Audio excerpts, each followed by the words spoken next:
As a 3D artist, sometimes you come across these animations that are very intriguing and it gives you immense joy when you actually figure out how to create it yourself. This particular animation is one of those animations, and I'm going to break it down step by step so that you can create this completely by yourself. We're going to be using geometry nodes to create this particular nerve cell, brain cell, or just communication animation. It's going to actually take us a little bit of time, but it's very, very simple when we go step by step. So with that, let's actually begin the tutorial. In our default scene, we'll bring our cursor to the junction of these two windows, click and drag to create a new window, and we'll change this from the 3D viewport to the geometry node editor. Now we'll press this plus button to create a new geometry node tree, after which we'll zoom in, select the group input, and tap X to delete it. Now essentially the main thing that we want is a sphere from which we're going to have these lines that emit. These lines are going to have some sort of curve added to them, and we're going to be making these particles follow along those curves, which are going to act like the signals passing through the nerve cells. So let's go ahead and press Shift A and search for a sphere. And you can use an icosphere, UV sphere, it doesn't make too much of a difference. I'll use an icosphere for now. I'll change this radius down to maybe 0.3 meters, and I'll increase the subdivisions to something like 3, and I'll plug the mesh into the group output. Now on this icosphere, I want to instance a bunch of points. So let's go ahead and search for a distribute points on faces node. And because I want to see both these points along with the icosphere, I'm going to have to search for a join geometry node, and I'll have to plug this icosphere into the join geometry just like this. Now that I have both the icosphere along with a bunch of points on it, I can start increasing the density so that I get many, many more points. So I'll keep the density at something like 100. And on all of these points, I can go ahead and instance some curves. So let's shift this over to the side, press Shift A and search for an instance on points node. Now for the actual instance object, I'm going to use a curve line. So let's search for the curve line and simply plug that into the instance. Now, of course, they're all going to be oriented incorrectly. They're all just pointed upwards in the Z direction. To fix that, you can simply take this rotation output from the distribute points on faces and plug it into the rotation. Now I do want them to be much longer. So I'll go ahead and increase the end value on this curve line to maybe 3 meters, and I think that looks long enough. Now the next thing that I need to do is get these lines to have some sort of curvature added into them, and I'm going to do that using a noise texture. So I'll search for a set position node, but the problem with using the set position right now is that firstly, these are instances, so we don't have control over individual points within them. And when we use the set position, the entire instance as a whole will move. Secondly, these curves currently have only 2 points, one at the start and one at the end, so we won't be able to deform them in a smooth manner. So to fix those, the first thing that we have to do is search for a resample curve node so that we get many more points to allow us for smooth deformations. Let's increase the count to something like 100. And then to actually be able to access those points, we need to search for a realize instances node and plug that in after the resample curve. Now for the actual offset, we're going to use a noise texture. But if we just use the noise texture with the default scale, you'll see multiple issues. The first issue is that it moves up towards the top right. So to fix that, we need to search for a vector math node, and we need to subtract a value of 0.5 on all of the axes. Make sure that you change it from add to subtract, and we should have all of them starting at the correct position. The next problem is that clearly this is way too chaotic. I want very smooth curves. So the way you can fix that is by changing the scale down to a very small value. In fact, I'm going to go to a value of maybe 0.2, and that's actually all the curvature that I want. However, I want the strength of this to be much more.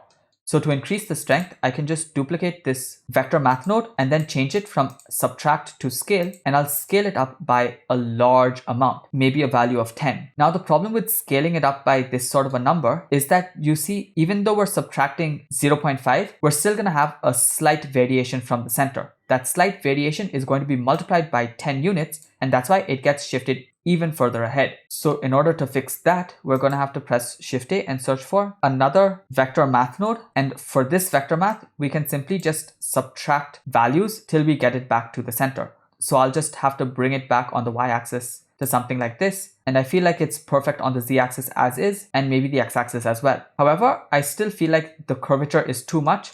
So I'll reduce this scale from 0.2 to maybe 0.05.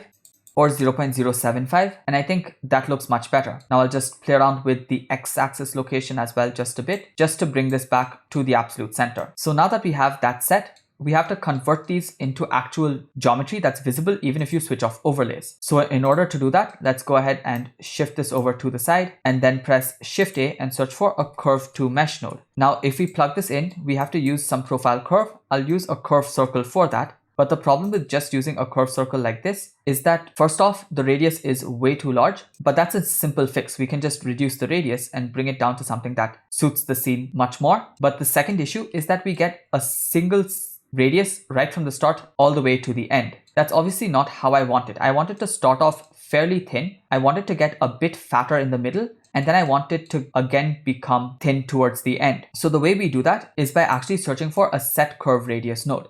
So let's search for the set curve radius and plug that in after the set position. And for the actual radius, we're going to control this based on the spline parameter factor. So let's search for a spline parameter, and this factor is essentially going to go from a value of 0 to a value of 1. If we plug this into the radius right here and play around with this radius, you can clearly see how it's starting off very, very thin over there. But as we go to the end, it just becomes much larger. That's not exactly what we wanted. We wanted it to start thin, become fat, and become thin again. So we have to actually change this factor to go from 0 to 1 to maybe 0.2 to a 1 all the way back to a 0.2. So we can actually do that using a color ramp node. We can just plug that in right here. And as we stated, we want 3 values. So let's press this plus button to create a new stop in the center. We can take this, and instead of having it at a value of 0, maybe we'll give it a value of 0.2. Maybe the end can become a complete value of 0. So let's change this to 0. And this middle value, we can change this to a value of 1.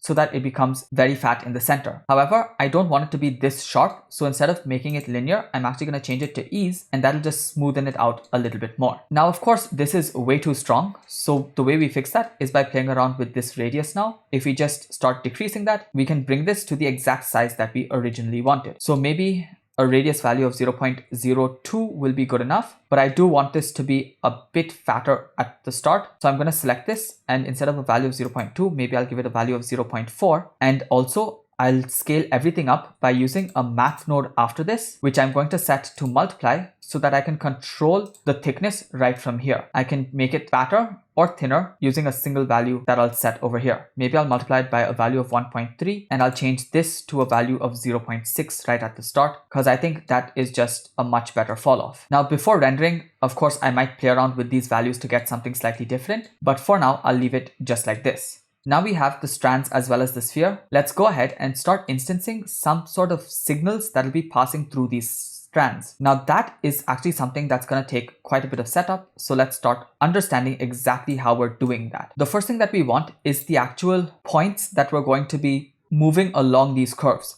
So let's press Shift A and search for a points node, and we can increase the points to any number that we want. So maybe I want 200 points to be present. So I'll just type 200 over here. Now, if we were to take this and plug it into the joint geometry, we're going to have 200 points present right at the center. So it's hidden by this sphere, so we can't really see it. However, we want these points to be present along these curves. So we can do that by actually sampling the position of the curve. So let's press Shift A and search for a sample curve node. And we can choose this curve output, plug that in right here. And we can take the position and plug the position into the position of the points. Now, if you just play around with the factor, you should be able to see the points move along one of these curves.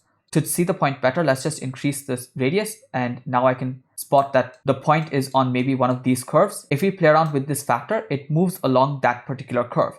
Now, that isn't exactly what we want. Firstly, we want every single point to be present at a different position along the curve. Now, we can do that by simply searching for a random value node and plugging the output into the factor of the sample curve. Now you see you have 200 points present on this curve at random positions. But again, we don't want it to be present only on this particular curve. We want it to be present on any of these curves. And if you actually look, we have this curve index value, and we can change which curve we have all of these points on.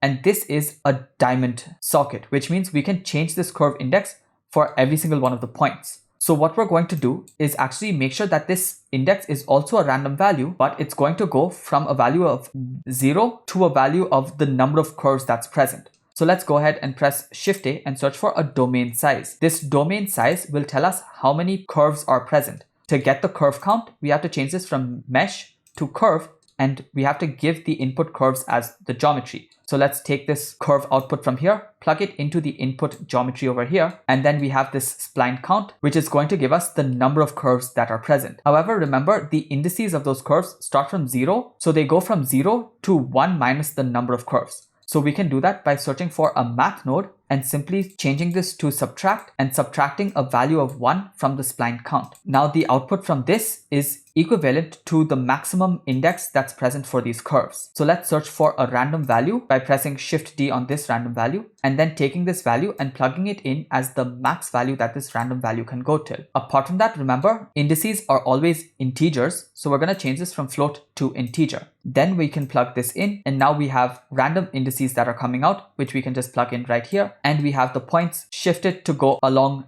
random curves of this setup. Since we can clearly see where the points are, let's go ahead and change this radius down to maybe 0.1. And now we can get these points to actually move along these curves. As we saw, this factor is what was controlling the position they are along the curve.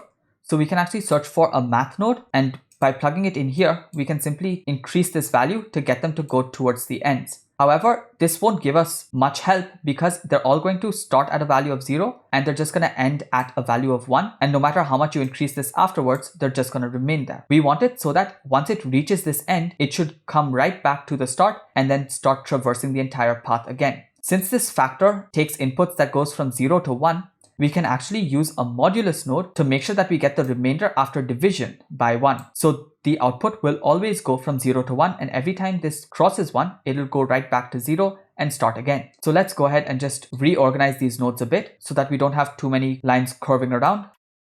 And now to use the modulus node, we're simply going to shift this over to the side, press Shift A and search for a math node. We're going to plug it in right here, but we're going to change it to modulo. Now we want the remainder after division by 1, so we're going to change this to a value of 1. And now as we play around with this add node, no matter how much we add, we're always going to have new points that appear from that beginning start, and we're going to have the points that go till the end to just disappear and teleport back to the start.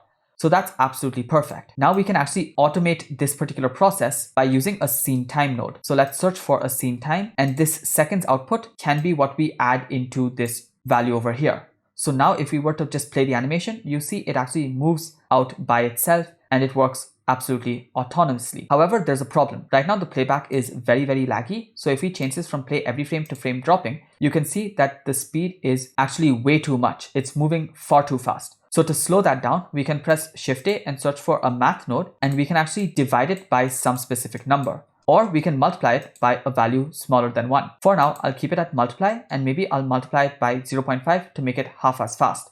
But even that seems far too fast for me. So I'll make it maybe 0.1 times the seconds. So that means every 10 seconds, it's actually going to finish one specific loop. Remember that whatever you're multiplying here is going to determine how many seconds it takes to create one particular loop. If the output of this becomes 1 every 10 seconds, this is going to loop every 10 seconds. If the output of this becomes 1 every 5 seconds, it's going to loop every 5 seconds.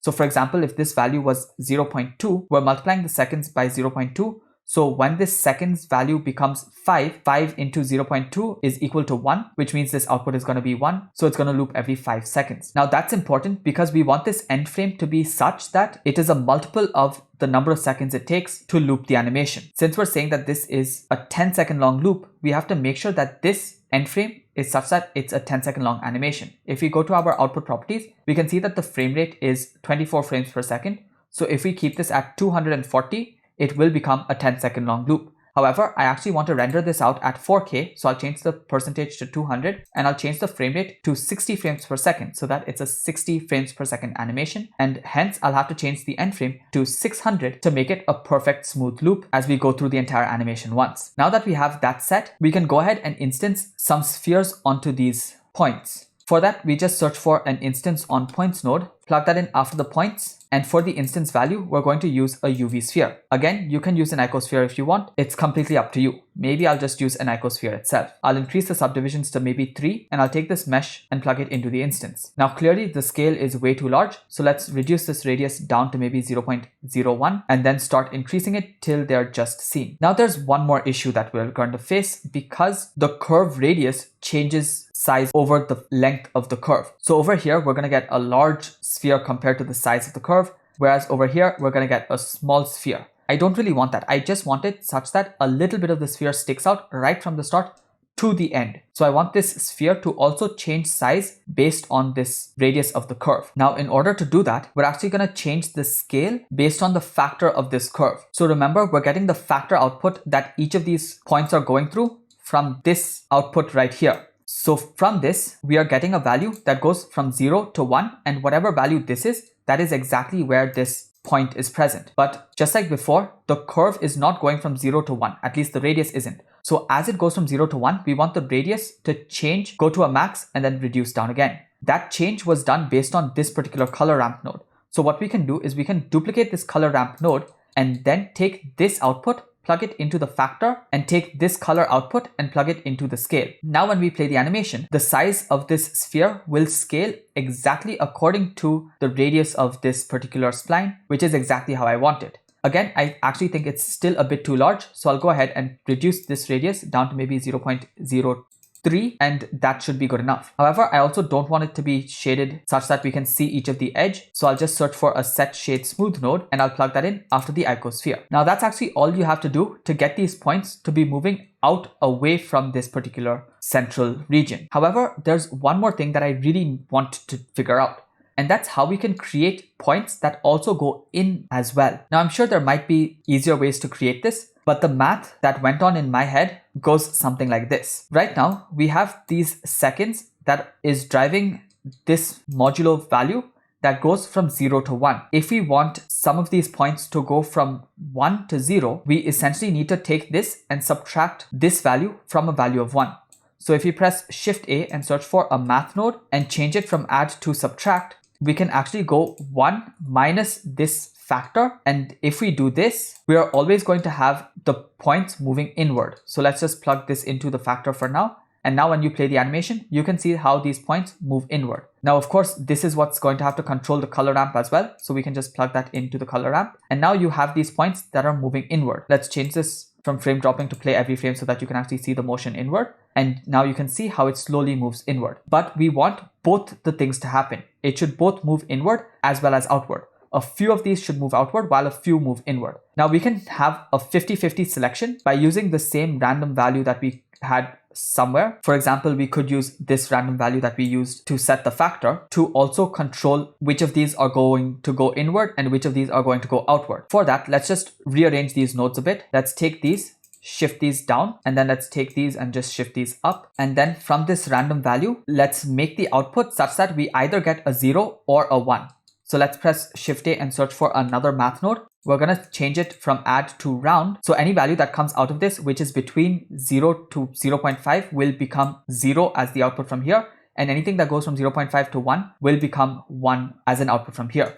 So the output of this is going to be either 0 or 1 for every single one of these points. Now, since we wanted to do 1 minus this value to get it inward, what we can actually do is have this output minus this. So if I'm able to explain it correctly, the output from here is now either going to be 1 minus this, which is going to be points going inward. So let's just write this down. If the output of this subtract is going to be 1 minus factor, then we're going to have points that go from the outside towards the inside like this. However, if it's going to end up being 0 minus factor, we're going to get negative values. Now, negative factors don't make sense, but if you actually take a look at this, as we add in values to this factor, it's going to become negative to a more negative value. It's essentially going to go from 0 all the way to -1. But if we were to take the absolute value, which means we take only the positive part of this particular number, as in we ignore the negative sign, the output of 0 minus factor will actually go from 0 all the way to 1, which means it's going to move in this particular direction or the opposite direction. Hopefully I was able to explain that. So let's go ahead and actually set up the nodes, and that should make it easier to understand. Right now, the output of this is going from either 1 to 0 or 0 to -1.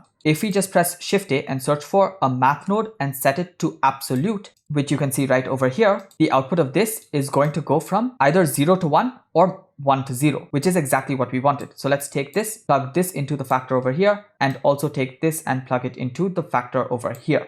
Now, when we go ahead and play this animation, you should have a few particles that are going outward. So you can see this particle, these are all moving outward. And we also have a few particles that are moving inward. So here we have a particle that's moving inward.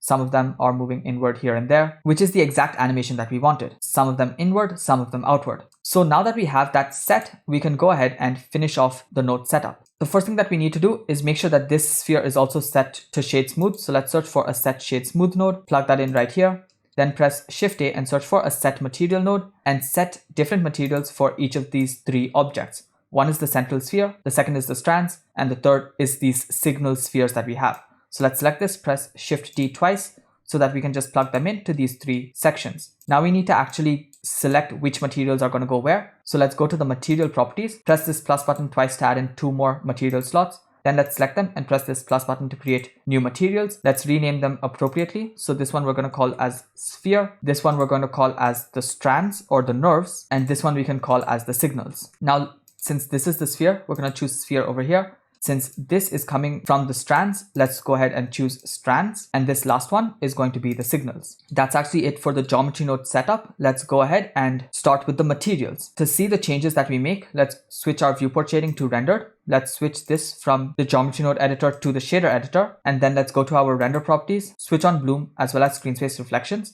And under screen space reflections, we'll switch on refraction as well. Then with the main object selected in our material properties, we'll first start off with the strands material. I want it to be some sort of a glass material. So let's bring our cursor down here. If you can't see the nodes, tap A to select everything and period on your numpad to centralize the nodes. Let's select the principled BSDF and tap X to delete it. Now let's search for a glass BSDF and then simply plug this into the surface. Now, since we're using EEVEE, right off the bat, glass is not going to look like glass at all. So the changes that we have to make is first, in our actual material settings, go down and change the blend mode to alpha hashed. Then we'll switch the shadow mode from opaque to none, and we'll switch on screen space refractions. Once you have all of that set, you can always play around with the index of refraction as well as the roughness. And in fact, I'm going to change the roughness to maybe 0.4 for this particular animation. Next, we'll go ahead and select our signals material. I want these to just be emissive, so I'll select the principled BSDF and tap X to delete it.